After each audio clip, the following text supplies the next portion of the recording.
হাসিনা বলেছে আমি সরকারে থাকব, আর যদি হাসিনা সরকার মনে করে আমার নৌকা ডুববে না, তাকে বলবো ভালো করে ইতিহাস পড়ো।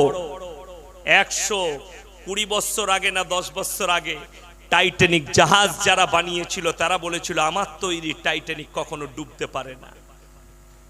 তাকে যখন পানির তলায় আমার আল্লাহ তলিয়েছে, হাসিনাকে বলবো যদি তুমি এক বাপের বিটি হও, তুমি যদি হক পথে চলনে वाली হও, আর তুমি যদি সচ্চা হও, একবার বাংলাদেশে 70 উপরে ভোট করে দেখাও, তোমার নৌকোকে লাত মেরে বাংলাদেশ থেকে তাড়িয়ে বার করে দিবে। এটা চ্যালেঞ্জ। বাংলাদেশের মুসলমান কি কষ্টে আছে আমি জানি। হাসিনাকে কে পরিচালনা করে সবাই জানে। আমি আর ইশারা দিলাম, সমঝদারোं के लिए ইশারা কাফি है। আমি নাম করব না। হাসিনাকে কে পরিচালনা করছে? বেঈমান কাফেরের দ্বারা পরিচালনা হচ্ছে। তার ব্রেন, ওই জন্যে তার গদি চলে যাবার ভয়ে হাজার হাজার আলেমকে দিলের কুঠরিতে বস করিয়ে রেখেছে। তার গদি চলে যাবে বলে মিজানুর রহমান আজহারির মতো বক্তাকে দেশ ছাড়া করে দিয়েছে। মালয়েশিয়ায় বসে আছে। সে জানে এদের পপুলারিটি, এরা যদি লোককে বলে দেয় ভোটটা এইখানে আর পড়বে না নৌকোয়, নৌকোর বিপরীতে পড়ে যাবে।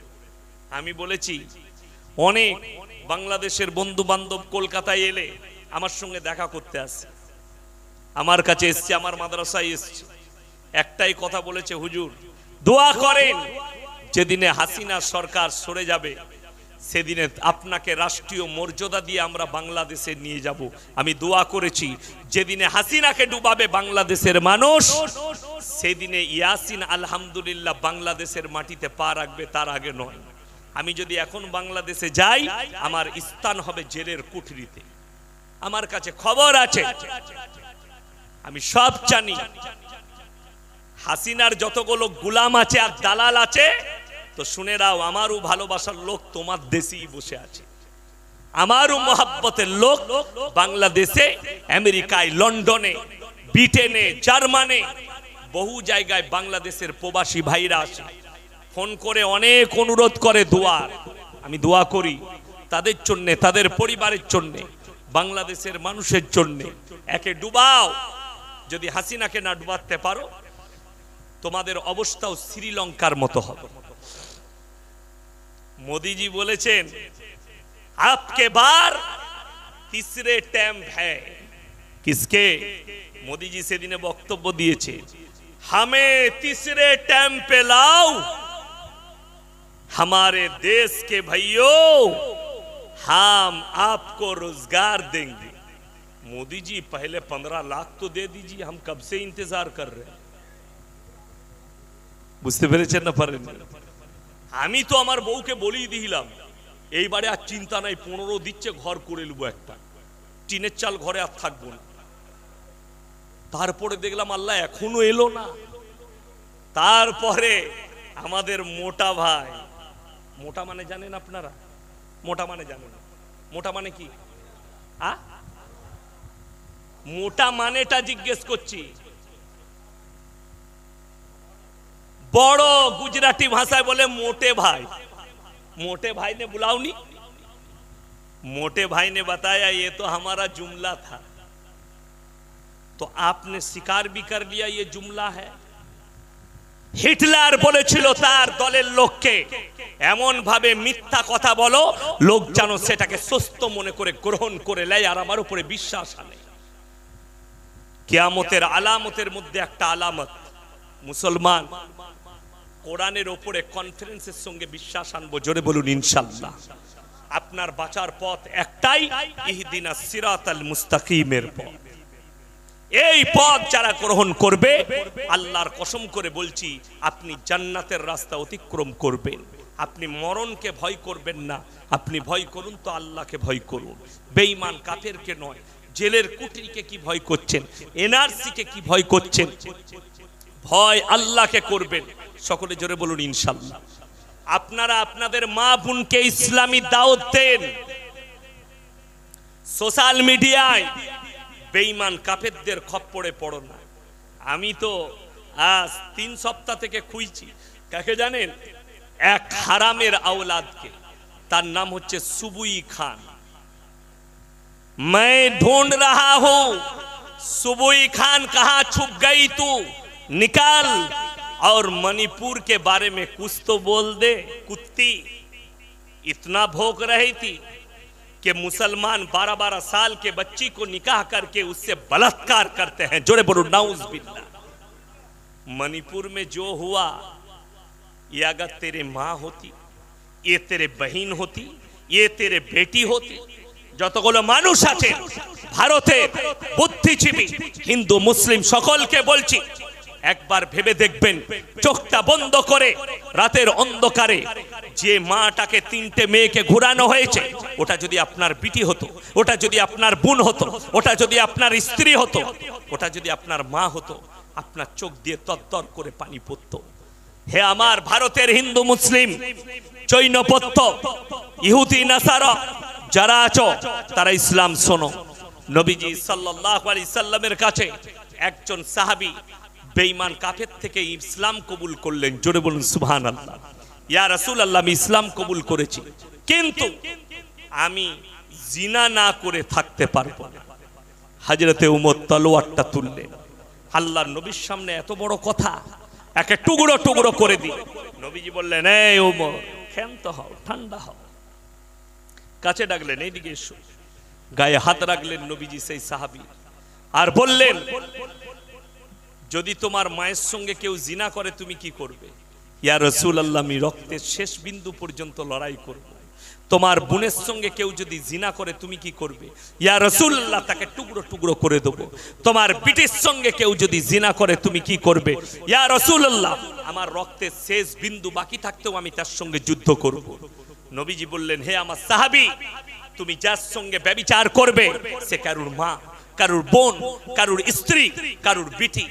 সে হাউ হাউ করে কাঁদতে লাগলো আর বললেন, আল্লাহর কসম করে বলছি আমি ইস্তেগফার করলাম আর ব্যভিচারের ধারে পাশে যাব না। জোরে বলুন সুবহানাল্লাহ।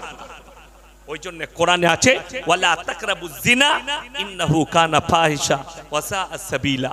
হে নবী, বলে দাও, ব্যভিচার করা তো দূরের কথা, যে রাস্তায় ব্যভিচার হয় সে রাস্তার ধারে পাশে যাতায়াত করো না। আমি একটা জলসায় দাওয়াত দিয়েছি, আজকে আবার আমি দাওয়াত দিয়ে যাচ্ছি।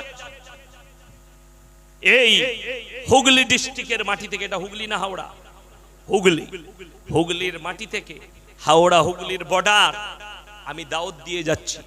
আমাদের দেশের যতগুলো নিষিদ্ধ পল্লী আছে সেখানে যে মুসলিম মেয়েরা ফেসে আছে, সোনাগাছি থেকে শুরু করে আসানসোলের নিয়ামতপুর, নিয়ামতপুর থেকে বর্ধমান, বর্ধমান থেকে বহরমপুর থেকে হাওড়া, যতগুলো নিষিদ্ধ পল্লীতে মুসলিম মেয়েরা দেহ ব্যবসায় ফেসে আছে, আমি তাদেরকে দাওয়াত দিচ্ছি, তোমরা যদি রাস্তা না খুঁজে পাও ইয়াসিন ভাইয়ের সঙ্গে যোগাযোগ করো।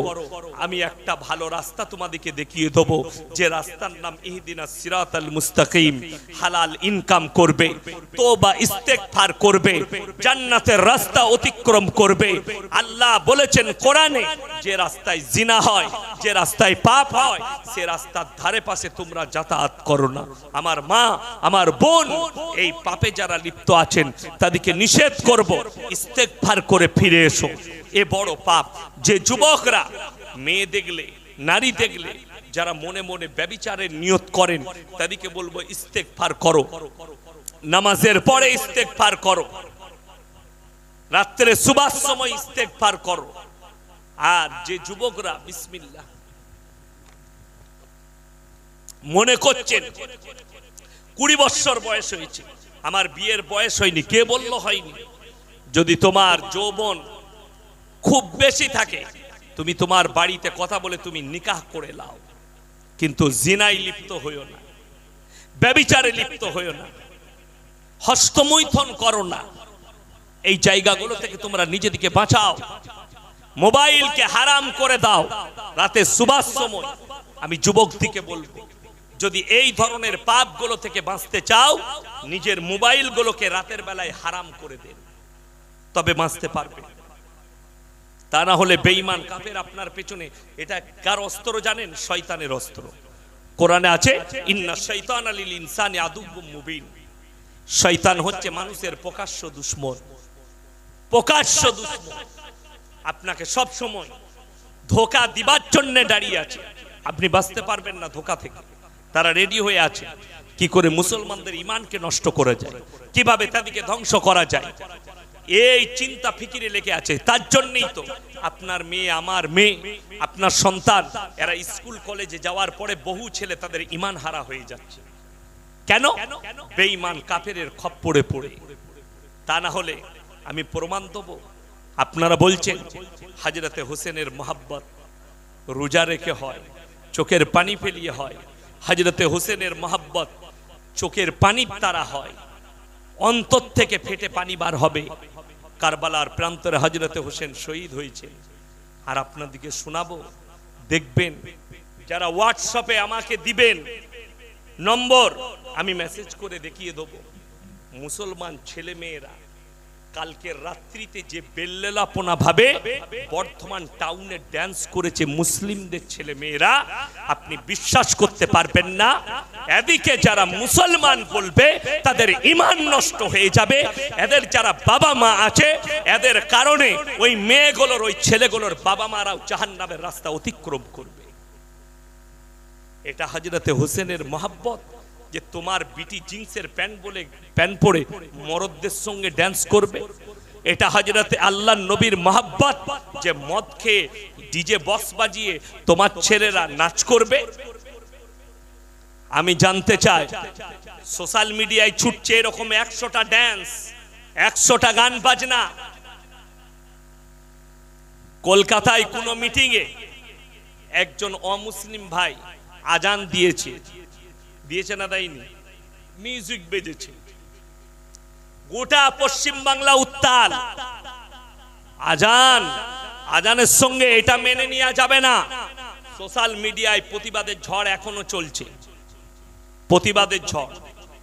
আমি বলতে চাই, যারা প্রতিবাদ করেছেন সেই লোকগুলো কোথায় ঢুকে আছে?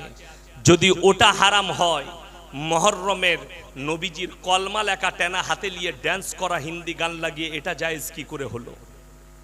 ঈদের দিনে মুসলমান ছেলেরা মুসলমান বস্তিতে ডিজে বক্স বাজায়, হিন্দি গান লাগায়, এটা কি করে জায়েজ হলো? মুসলমানরা কাওয়ালিতে, কাওয়ালি হয় না, হয় না, কথা বলেন, কাওয়ালিতে বাজনা থাকে না, থাকে না? ইসলামে গান বাজনা জায়েজ আছে না? যারা ফতোয়াবাজি করেছেন সেই ফতোয়াবাজ দিকে বলছি, আল্লামা ইকবাল বলেছে, ইস ঘর কো আগ লাগি ঘর কি চিরাগ সে। তোমরা নিজেদের ঘরে নিজেরা আগুন ধরিয়েছো। তুমি বিয়েতে গান বাজাও, তার জন্য তো সে সুযোগ পেয়েছে। সে কি জানে? সে তো অমুসলিম। সে জানে ইসলামে গান বাজনা অসুবিধা নাই। কেন বলুন? আমি দেখিয়ে দেবো। তার নাম হচ্ছে বেনজির চিস্তি, কাজী বেনজির চিস্তি। বাংলাদেশে বাড়ি না ভারতে জানি না, হারামখোরের আওলাদ, ভণ্ড, দাঁড়িয়ে বলেছে স্টেজে, যে বিয়েতে গান বাজনা হবে না সেই বিয়ে হারাম। জোরে বলুন নাউজুবিল্লাহ। এর নামটা পর্যন্ত করে নিলাম, ইউটিউব আর ফেসবুকে খুঁজেন হারামখোরকে, দেখতে পাবেন। আমাদের মতো টুপিধারী মৌলবি সেজেছে। আমি বলেছি তার নাম চিস্তি লয়, ও মালটা চুস্তি, ওকে চিস্তি বলা যাবে না। এটাই কষ্টের বিষয়। বেনজির চিস্তি ওপেন বলছে জলসায়। তাইলে আপনি কাকে? একটা অমুসলিম ছেলে, তার ইসলাম সম্পর্কে জ্ঞান নেই, আজান সম্পর্কে জ্ঞান নেই, দিন সম্পর্কে জ্ঞান নেই, সে বলে ফেলেছে, অমুসলিম বলে ফেলেছে। ওকে যদি এক্ষুনি কলারটা ধরেন, সে বলবে স্যার আমার ভুল হয়ে গেছে, শেষ। আপনাকে একটা দলিল দিই। আমার বর্ধমান জেলায় একটা কবরস্থানে আদিবাসীদের ছেলে ছাগল গরু নিয়ে ঢুকে পড়েছিল। কিলাবে তার বিচার ডাকা হয়েছে। ঢুকলো কেন? কারা ডেকেছে? মুসলিমরা। সে বেচারা আদিবাসীদের ছেলে কবরস্থান বুঝেছে? কথা বলেন। সে জানেই না ইসলাম ধর্ম কি, কোরআন কি, কবর কি, কিচ্ছু জানে না। ভুলবশত ঢুকে পড়েছে। তার বাবা এসে বললে, আমাদিকে ক্ষমা করুন। বলে, ক্ষমা কি বে? 5000 টাকা জরিমানাতে। এ হচ্ছে মুসলমান। এরপর বলি, বর্ধমানে এক জায়গায় কবরস্থানের পাশে মেলা হচ্ছে, মেলায় বুগি বুগি ড্যান্স। হ্যাঁ, কবরস্থানের পাশে। কত ভালো শুনেলেন? কবরস্থানের দেয়ালে একটা বোর্ড টাঙাইছে, পবিত্র কবরস্থান, এখানে কেউ প্রস্রাব করিবেন না, কিন্তু ওখানে ডিজে গান আর বুগি বুগি ড্যান্স চলবে। কথাটা বুঝতে পারেননি আমার? এই হচ্ছে মুসলমানের হাল। আপনি লোককে কেন দায়ী করছেন? কেন গাল দিচ্ছেন তাকে? যারা প্রতিবাদ করছে আমি তাদেরকে বলি, আগে এই প্রতিবাদটা করো। মুহররমের গান বাজনা শরীয়তে হারাম, মাতম করা হারাম। যারা ঢোল বাজনা বাজিয়ে, ডিজে বাজিয়ে, যারা ড্যান্স করে, লাঠি খেলে, যারা মাতম করে হযরতে হোসেনের শোক পালন করছে, এর থেকে বড় হারাম কাজ আর পৃথিবীতে কিছু নেই। তোমার বাপ মরে গেলে ওই হারামখোরকে জিজ্ঞেস করো যারা ড্যান্স করছে মদ খেয়ে, তোর বাপ মরে গেলে বলছে আমার বাপ মরে গেছে, মিলাদ করতে হবে। তোর বাপ মরে গেছে মিলাদ, তোর বাপ মরে গেছে কুলখানি, তোর বাপ মরে গেছে কোরআনখানি। আর আল্লাহর নবীর নওয়াসে জলিলুল কদর সাহাবী শহীদ হয়েছে, তার লাগা আন্ডারপ্যান্ট পরে ড্যান্স। মিথ্যা বলিনি। আবার একজন ফেসবুকে কি ছেড়েছে জানেন? একজন বড় আল্লাহর ওলি মুহররমের দিনে আগুনের ওপরে মুসল্লা বিছিয়ে নামাজ পড়েছে। তাহলে হুজুররা এত পরেজগার কেউ নয়। শুনেছেন? ফুরফুরা আপনাদের কাছে না দূরে? কাছে। কালকে গিয়ে একবার ওসিয়ত নামাটা পড়ে আসুন। দাদা হুজুর পীর কেবলা রহমতুল্লাহ আলাইহি উনার জীবনীতে একটা বার করেন যে দাদা হুজুর কোনোদিন আগুনের উপরে মুসল্লা বিছিয়ে নামাজ পড়েছে। শুনেছেন কোনোদিন? কথা বলেন না। কেন? যে মুসল্লাটা বিছিয়ে নামাজ পড়তে গেছে প্রথমেই ওই নামাজ পড়াটাই হারাম। একটা গজল আছে দেখবেন, সচরাচর আমাদের কাছে পরিচালন মানে সব সময় চলে জলসায় ফলসায়, কি বিসমিল্লাহ বলে গিলাস তুলে গালে ঢেলে নিল, বিসমিল্লাহর ওসিলাই বিষ পানি হয়ে গেল। 100% কেলানি খাবে কবর। এই গজলটা গাওয়ার কারণে এই গজলের লাফজটা কতটা শরীয়ত বিরোধী আপনাদেরকে বলে দিই, কোরআন হাদিস বিরোধী। কোরআনে প্রথমেই আছে ফামানি তুরর গায়রা বাগিউ ওয়ালা আদিন ফালা ইসমা আলাইহি। তোমরা এমন জায়গায় পৌঁছে গেছো যেখানে কোনো খাবার নাই। বাগিউ মানে হচ্ছে ক্ষতিগ্রস্ত, কোনো খাবার নেই, মরে যাবেন আপনি না খেলে। সেখানে হারাম জিনিস আছে, শুয়োরের মাংস হোক, কাটা মাংস হোক, যা আছে হারাম। অতটুকু খেতে পাবেন যতটুকু খেলে আপনার প্রাণ বেঁচে যাবে। এটা কোরআন। জোরে বলুন সুবহানাল্লাহ। আপনি যদি আমাকে বলেন হুজুর আপনি কত বড় পরেজগার, দেখবো কারেন্টের তারটা বিসমিল্লাহ বলে হাত দেন তো। ও কারেন্ট আমাকে চিনে যে এটা ইয়াসিন হুজুর? ও তো আমার বীজ মারার মেরে দিবে। ও তো আর চিনে না এটা ইয়াসিন হুজুর। তাইলে যে ধরতে যাচ্ছে সে পাবে। আত্মহত্যা করা কি কথা বলে না পাপ? তা কেউ যদি জেনে বুঝে বিষটা ঢালে গালে, ওটা পাপ হবে না কি হবে? নাকি হবে? পাপ হবে। ভুলবশত বলতে পারে, ভুলে কেউ গিলাস ঢেলে নিয়েছে, আল্লাহ তাকে বিসমিল্লাহ বলে খাওয়ার বরকতে বাঁচিয়েছে। এটা হচ্ছে সহি রিওয়ায়াত, সহি ভাষা। এই ভাষাটা ঠিক যে ঘরে রাখা ছিল বিষ, সে বিসমিল্লাহ বলে ভুলবশত খেয়ে ফেলেছে, তো আল্লাহ তাকে বাঁচিয়ে দিয়েছে বিসমিল্লাহর বরকতে। এটা দারুণ সুন্দর কথা। কিন্তু বিষটাকে গালে ঢেলে নিল জেনে শুনে, যে বিসমিল্লাহ বললে বলে বেঁচে গেল, এই গালে ঢালাটাই তো পাপ করেছে। আমি যদি বিসমিল্লাহ বলে সাপের গর্তে হাত ভরি, সাপ আমাকে চুমু খাবে না কামড়াবে? ওর সাপের সিফাতটা হচ্ছে কামড়ানো, যাকে পাবি কামড়ি। যদি বলেন না আপনি যদি ওলি হন আপনাকে কামড়াবে না, এরপর শুনে লাও হাদিসটা কোরআন। পৃথিবীর যতগুলো ওলি আছে, যতগুলো মাজার আছে, যতগুলো ওলি আছে শুনে নাও। ফুরফুরা থেকে শুরু করে খাজা মঈনুদ্দিন চিশতি রহমতুল্লাহ আলাই, আব্দুল কাদের জিলানী রহমতুল্লাহ আলাই, যত ওলি আছে পৃথিবীর সমস্ত ওলির থেকে উঁচু নবীজির পাশে ছিলেন।